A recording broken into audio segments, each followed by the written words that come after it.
Hi, I'm Tracey Cumming, and I will be covering the topic of incentives as part of the IUCN guidelines for privately protected areas. I'll be taking us through 7 principles and touch on numerous best practices for these principles. Before we delve into the principles and best practices, let's start with what we mean when we say incentives. An incentive can be anything that provides motivation for a certain behavior. In the case of PPAs, some examples of different types of incentives include recognition of landowners' efforts, supporting landowners' conservation ethic through education and awareness, management assistance, improved marketing opportunities and access to markets for green products, or financial incentives, including direct payments, tax breaks, and green subsidies. A lot of careful consideration should go into designing and implementing incentives. There are many things to consider, from both the demand side, namely what incentives would appeal most to landowners, and the supply side, what incentives are affordable, practical, fair, and sustainable to offer, and work within the relevant legal and institutional framework. Incentives should be tied to achieving the desired conservation outcomes and should be clearly understood by all parties. They should be linked to the ongoing management and performance of the PPA, and clear guidance should be provided on the eligibility for accessing incentives. Eligibility for incentives can be more nuanced than simply having PPA status. You can design degrees of incentives. In Australia, for example, incentives are greater for areas of higher biodiversity importance. In South Africa, landowners are eligible for greater incentives when they commit to a longer duration of protection and have more land use restrictions on their land. It is useful to provide a mix of incentive options. Different landowners are motivated by different types of incentives based on their own needs and their own values. This leads me to the fourth best practice. The organization running a PPA program does not need to be providing all of the incentives themselves. Different types of incentives can come from a range of different sources. Partnerships with NGOs, government programs, and corporates could offer incentives such as mentoring, recognition, or training on specific land management issues like fire control. Address disincentives that landowners may face for establishing or managing PPAs. Try to understand the barriers that landowners face in creating and managing PPAs and see if these can be addressed by specific incentives. For example, a landowner may feel daunted by the prospect of actively managing a protected area and may be encouraged by hands-on management support and technical know-how. Alternatively, a landowner might be fine with that, but might feel that they lack the skills to access a market for green products or ecotourism and need support for their PPA in that way. Here again, support that is offered on this particular topic could be an incentive for that landowner. While incentives should be designed early on, it is best to continue to listen to feedback from landowners and be willing to adjust incentives or introduce new incentives accordingly. Principle 2. Incentives should encourage both PPA establishment as well as long-term governance and management. Creating incentives for establishing a PPA might require different incentives than those that help ensure long-term management. For example, landowners might be motivated by a conservation ethic to establish a PPA. However, they might be incentivized to remain committed in the long term by the relationships that they build with other PPA owners or the support that they are offered by conservation agencies. Whatever the type of incentives, incentives aimed at encouraging long-term commitment must be sustainable over the long term.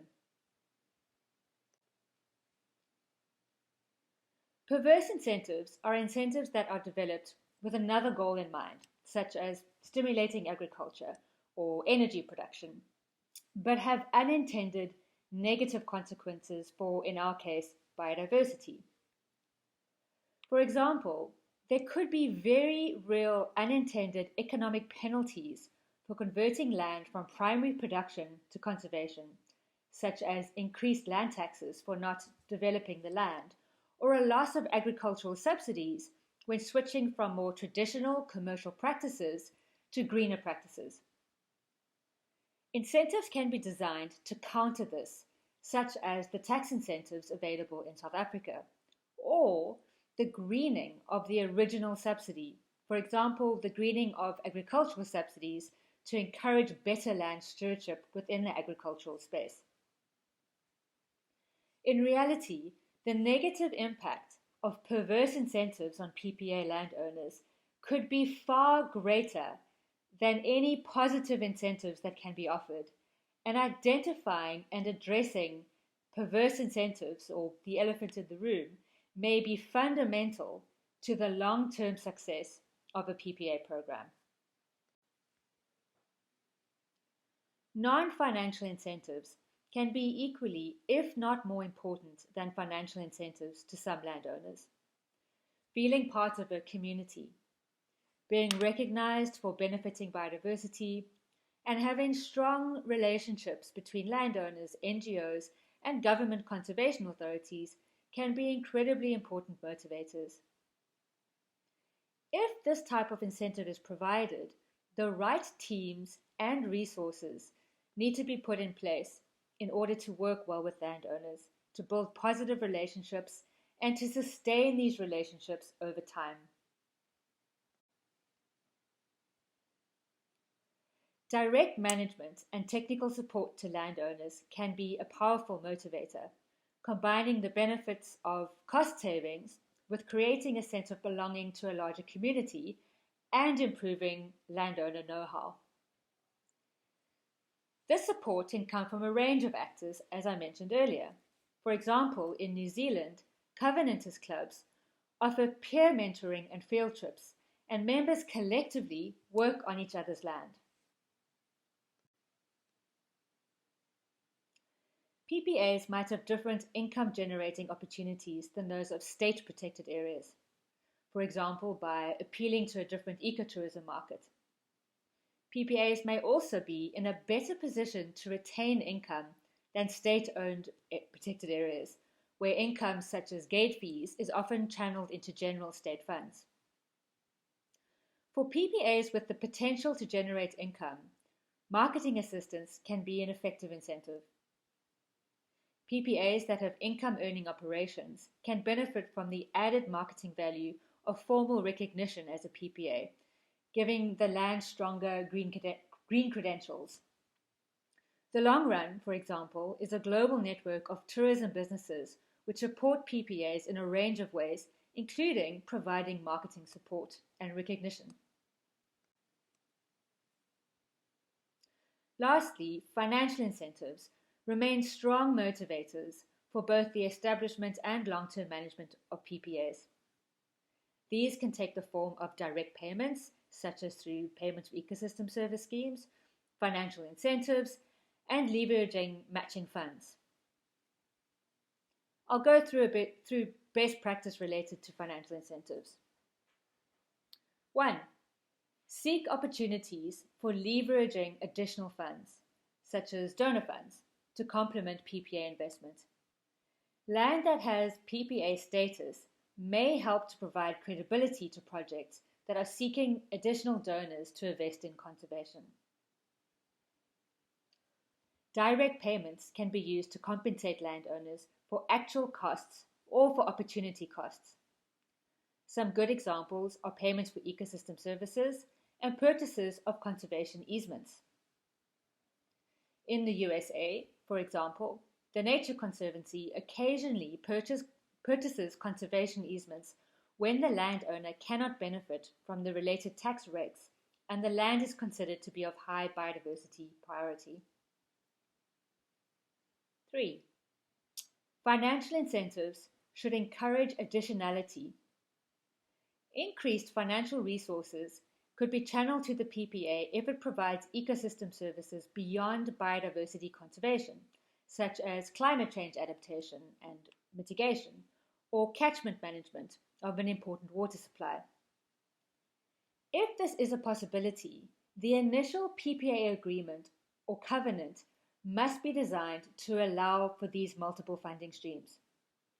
For example, in New Zealand, landowners with covenants on their land are able to benefit directly from carbon trading schemes related to regenerating forests, and in some catchments can also benefit from nutrient trading schemes to protect freshwater quality of lakes and rivers. Fiscal incentives should be developed cooperatively between government finance departments, other relevant government agencies, NGOs, and landowners to ensure that the incentives fit appropriately into fiscal regulations and can be effectively implemented and managed, as well as make sense for the types of landowners that have PPAs. Fiscal incentives should be designed to be applicable to the highest number of PPAs. For example, designing tax incentives that may only be realized by a few high net worth individuals and not other landowners with similar biodiversity importance can be problematic. In these cases, other incentives need to be made available. I hope you found this information useful. All of us are driven by a complex array of incentives and disincentives.